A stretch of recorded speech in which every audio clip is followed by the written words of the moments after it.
Yeah, Tell me we about. still hear the guns. Okay, can you tell me about where you are and what is happening around you at the moment? Now we just hear like the cars and the guns.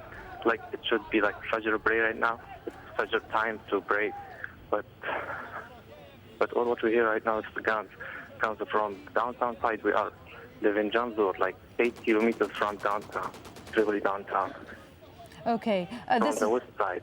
this must be very worrying for you. What do you think is happening? Are you worried that the fighting is coming from the government forces? No, it's actually like maybe one of the areas in downtown, like maybe Fashom or Muslim. Okay, But we are not sure. please go on. Okay, we'll leave it there. Thank you so much for taking the time to speak to us, and stay safe. Okay, moving on to some other news now. In Western Canada, the proposed logging of an ancient forest with a blockbuster name has sparked a campaign to protect the area. The provincial government of British Columbia is distancing itself from plans to cut Avatar Grove, but environmental groups say that is not enough. Imtiaz Tayeb reports. This is Avatar Grove, a range of red cedars and Douglas firs that have been standing here for between 500 and 1,000 years.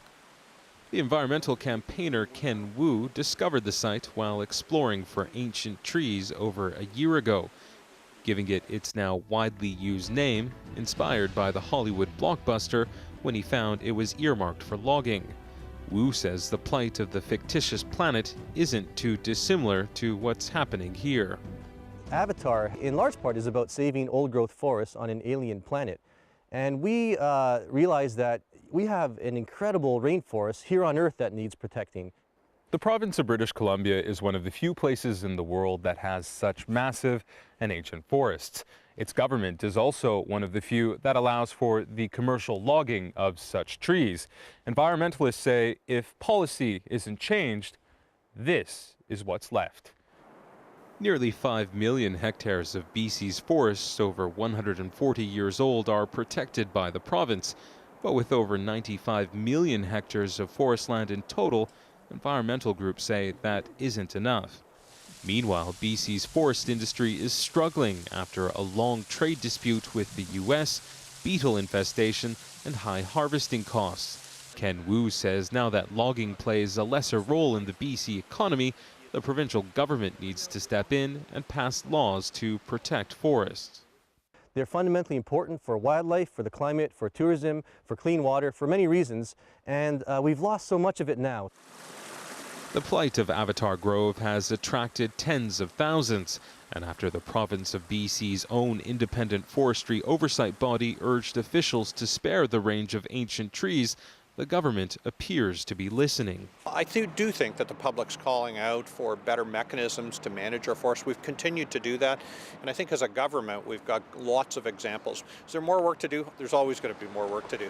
The logging company with rights to cut Avatar Grove are now indicating they won't.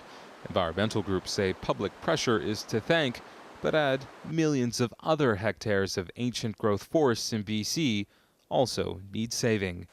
Imtiaz Tayeb, AlJazeera, Vancouver Island, British Columbia.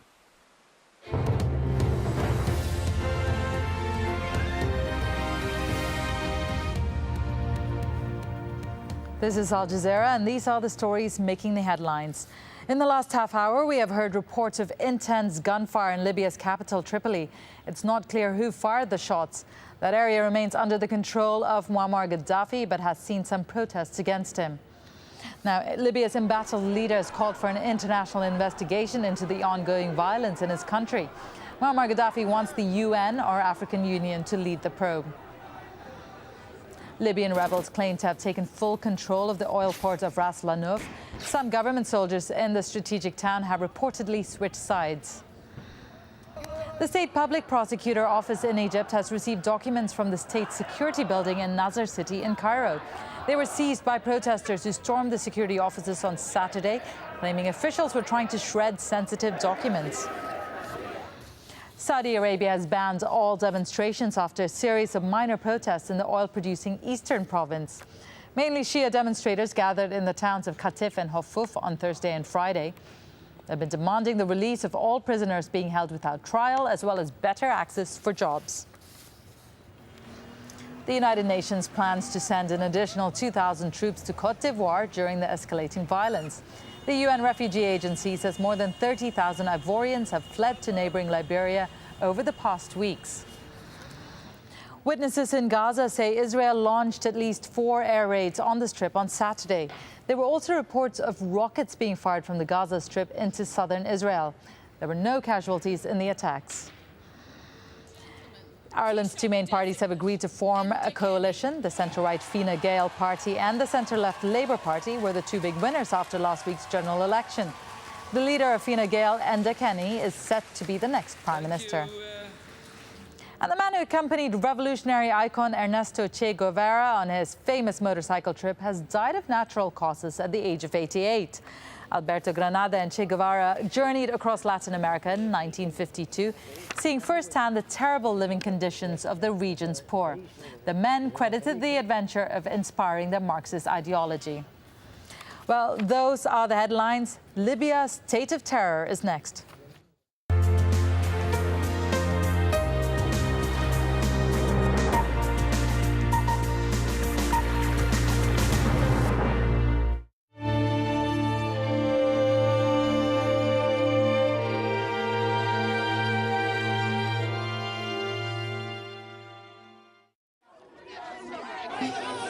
This, without his address of Tuesday night, enraged even those who know him well.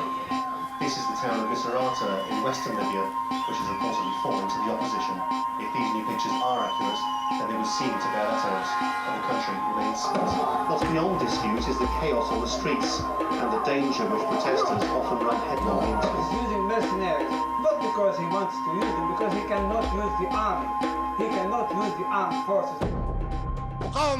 On the 22nd of February 2011, a frantic President Muammar Gaddafi declares war on his countrymen.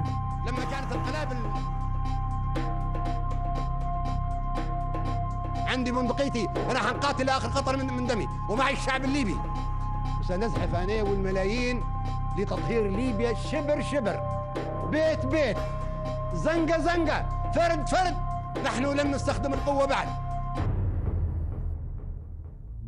Thousands of citizens have risen up in protest against him. He vows to cleanse Libya of the uprising, house by house. A frightening insight into his state of mind, that of a man ready to cling to power by any means. Allahu Akbar! Allahu Akbar ya Hawadin!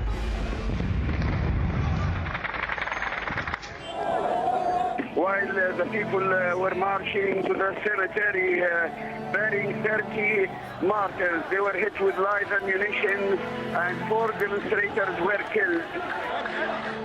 It began in Benghazi with the police shooting of 2 men at a rally demanding the release of a human rights lawyer. The people who fired these shots